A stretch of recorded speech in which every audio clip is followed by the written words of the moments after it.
Former President Trump now hoping to beat President Biden's $26 million fundraising record. He is focusing on raising more than $33 million at an event at Mar-a-Lago next weekend. Guests are being asked to contribute anywhere from $250,000 to nearly $815,000 per person. Here with us now, NewsNation campaign reporter Jackie Copel. She also attended last night's fundraiser in New York City. Good morning to you. So, what was it like inside the room? Good morning.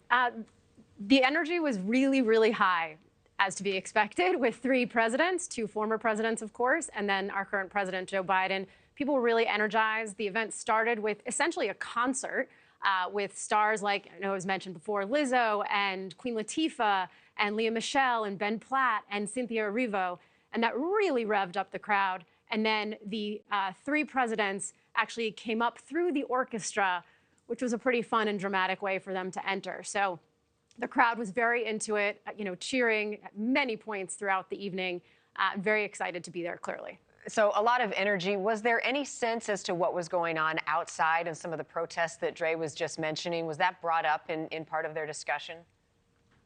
The protesters outside, not so much, but certainly inside. There were interruptions by protesters at several points during the event. And that is where the presidents actually addressed it. Stephen Colbert was the moderator, and he said he was going to get there anyway, but since the protesters had started, shouting, that it was the perfect time to sort of discuss it. And so all three presidents really made clear sort of how painful it is to watch what's happening and how difficult these decisions are to make. Everyone recognized that innocent people have been killed on both sides. President Biden said, that Israel's very survival is at stake, but also how important it is for a two-state solution. Former President Clinton said this is one of the reasons we have to reelect President Biden.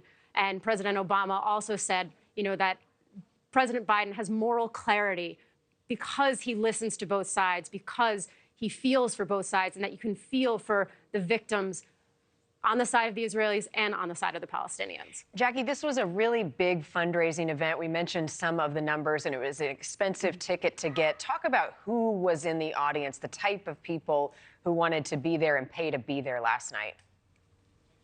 The audience was a big mix, right? The tickets went from about $225 all the way up to $500,000. Mindy Kaling was the host of the evening, and she even sort of poked fun at those folks who were clearly in the front rows.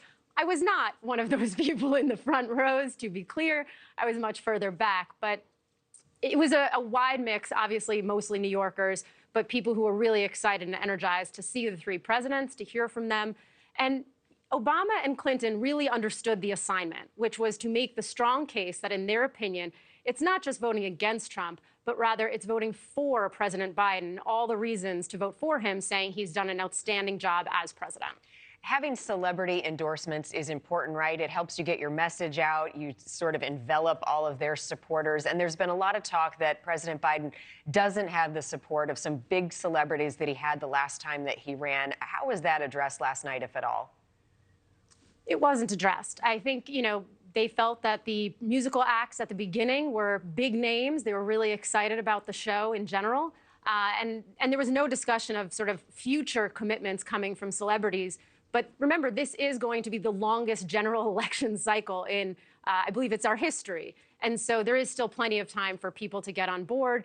A lot of Americans, and I would imagine celebrities included, are still checked out. We are many, many months from November. And in that time, I would imagine celebrities for both candidates will come out and support who they support and make that very, very public.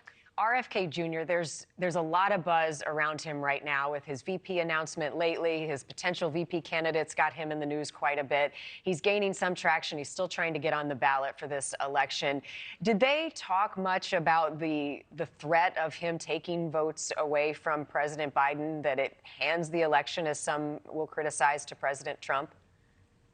Not at all. RFK did not come up at all. The big focus, I would actually say, of all three presidents was actually protecting democracy. In various ways, Biden, Obama, and Clinton all talked almost as though there was an existential crisis, and that if we didn't reelect President Biden, that the future of democracy really was at stake. Thank you for watching. Go to newsnationnow.com to find NewsNation on your television provider. And don't forget to click the red subscribe button below to get more of NewsNation's fact-driven, unbiased coverage.